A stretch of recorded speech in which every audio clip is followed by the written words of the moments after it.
West Virginia, you've got to think about some of these timeouts at some point. Well, South Florida just gets called with an illegal substitution. First down. So it's going to make it first down and 15. And that'll stop the clock, which helps out West Virginia.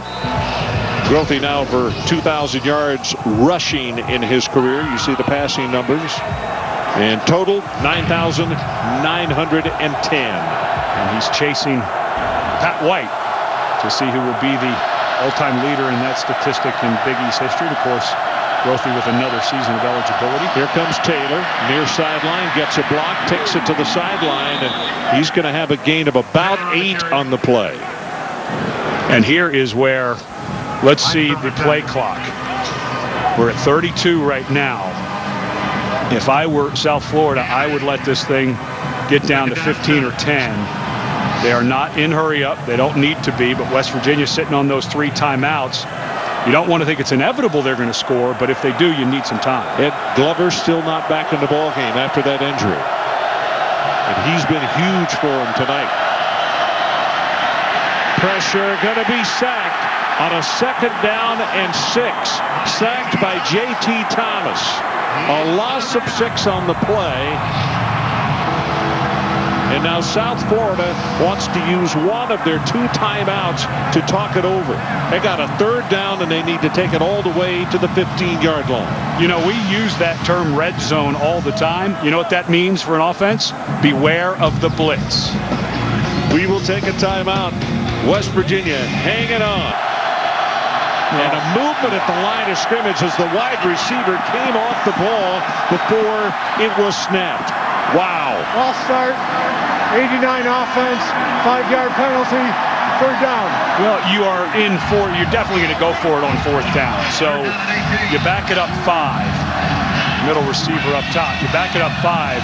Now you got to think about a play where you feel like you're going to get between 8 and 10, maybe 12 yards. So then you have a manageable 4th down.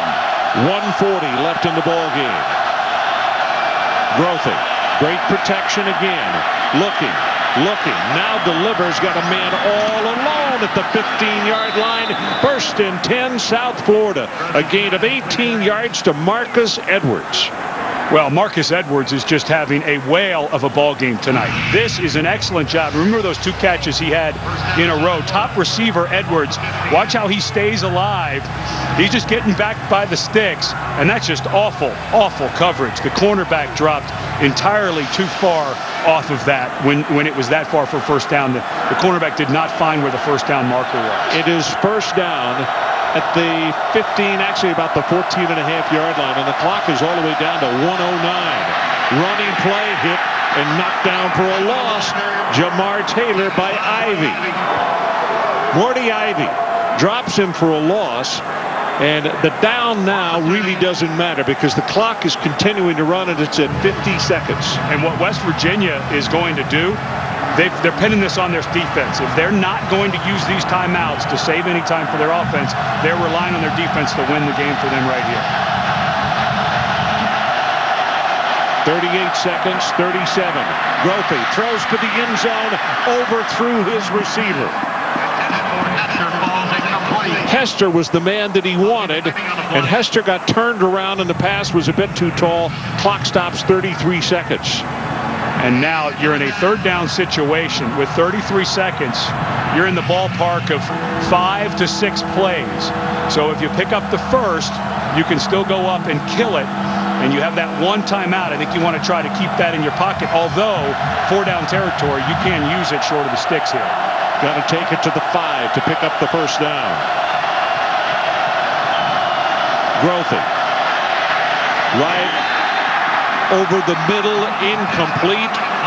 Love was the intended receiver, and it's now going to be a 4th down situation. Well, that was just a bad-looking pass right from the start. Grothe was looking for the slant, and just the receiver didn't see it. They didn't know it, and here we come because you've got 30 seconds left. Offense has gone to the far sideline. Defense has come to the near sideline. We got 30 seconds left in the ball game. It is 4th down, and they got to take it to the 5. And let's take a look at key plays in this ball game tonight, Ed.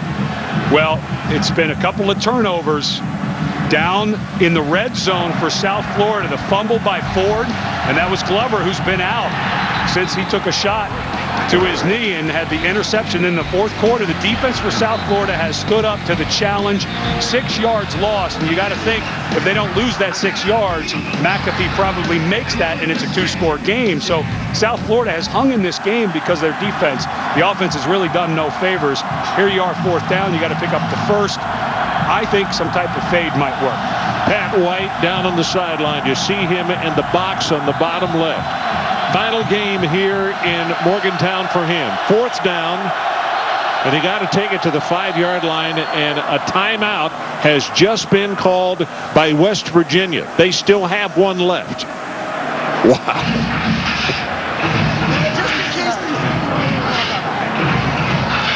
Well, right now, let's take a look at tonight's sharp image, HD image of the ball game.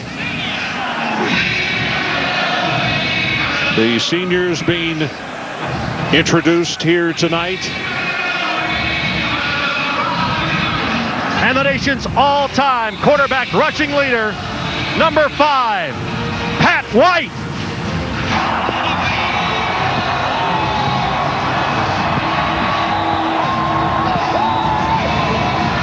Well, that just before the ball game tonight as the seniors were being introduced. And the ones that we went to lunch with yesterday talked about what a mob scene it was going to be and how emotional. Well, right now, emotions are running high because it's 4th down. And the Mountaineers need to stop South Florida right here, leading by 6, 13-7. Filthy throws for the end zone, and it is incomplete and overthrown. Torres Johnson, the intended receiver. And Johnson wanted pass interference, and I'm not so sure he shouldn't have gotten it. I believe it was Langster coming off his assignment.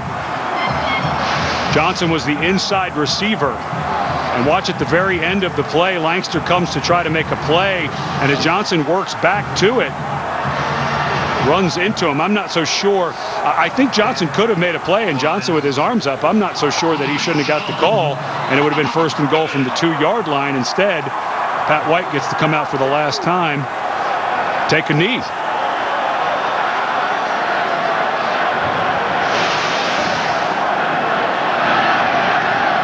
So he'll get the snap, take a knee, 21 seconds, counting down. They do not have to run another play. The Mountaineers are going to win this ball game 13-7 as the snow really starts to fall again. White this evening at 14 of 23, 141 yards and a touchdown passing and rushing 15 for a total of 40. The final score. Well, it was a special week here in Morgantown for a special young man. He gets his degree in liberal arts next week. He's been a fine representative of this university for many years. And let's go down to Jackaroo. Pat White, congratulations on the victory. What does this mean to you personally? Then we'll talk about your team.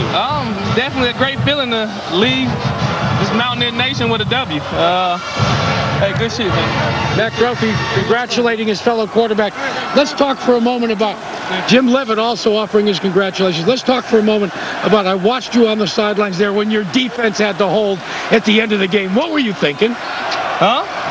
They were going to come up with a big play. Good job. And they did. I mean, they stopped and they were backed up against the wall, but they came out fighting and got us a victory. Pat, when you look at your career here, what stands out the most? This last W. This last win is beautiful. Congratulations, Yes, man. sir. Thank you. Thank you. Patrick, good game. Thank you. Once again, our final score, West Virginia 13 and South Florida 7. And now for Ed Cunningham, Jack Arute, and our entire ESPN crew, I'm Ron Franklin. This has been a presentation of ESPN, the worldwide leader in sports. So tonight, a man that many feel as though his jersey should be retired as well as maybe the greatest mountaineer ever, Pat White. Now let's send it to the studio, and Wendy Nix standing by. Wendy?